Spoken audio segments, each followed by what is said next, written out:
Gio Benitez, ABC News correspondent. We've been checking in with him each day. Now you're in El Paso, Texas. Good morning, Gio. What's the latest?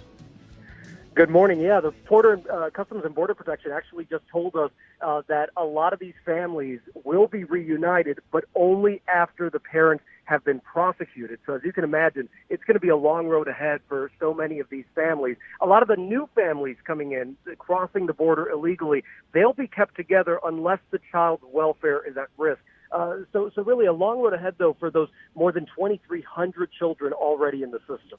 All right, so let's talk about the new ones coming in with this new policy. So they're prosecuted, they're sent to jail. What happens to the child when they're prosecuted and sent to jail for breaking the law known as crossing into the border?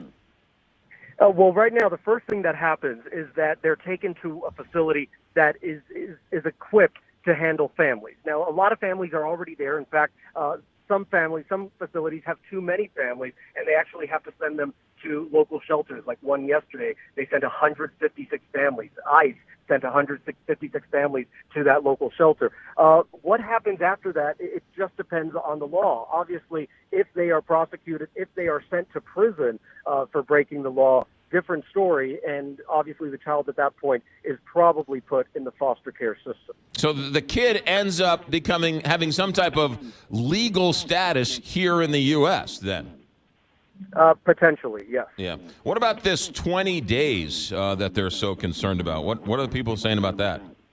Well, we know that the average stay for a lot of these kids has been 56 days so far. And so when you're looking at 56 days, it's not matching up with the 20 days. And so a lot of people are concerned about that. And, I got to tell you, what a lot of people are concerned about right now is that some of these children may never be reunited with their families. And that's because there's no one agency that actually keeps track of which family is where, and they're basically in two different systems. The parents and the children are in two different systems, and they're not necessarily linked together. All right, so that's the question. And, I mean, they don't want to reunite the current 2,300 kids with their parents. The question is, it sounds like they can't reunite them.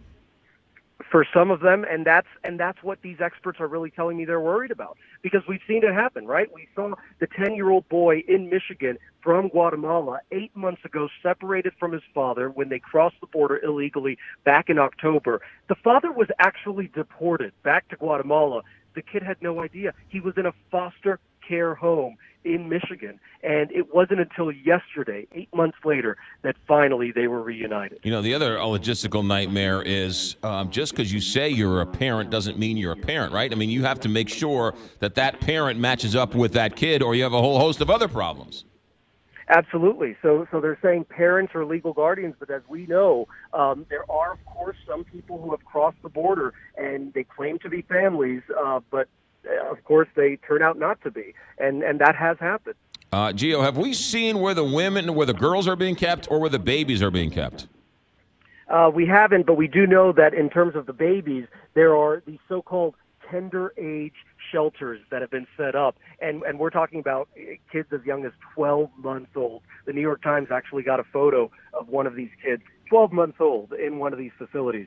They said that these facilities had people, well-equipped people, well-trained people caring for these kids. But experts were saying, you know what, it doesn't matter if they have these clean clothes and clean blankets. It matters that they're not with their parents, and that's what it does to the child's mind. Gio Benitez, ABC News correspondent in El Paso, Texas. Gio, thanks for the insights. Thank you.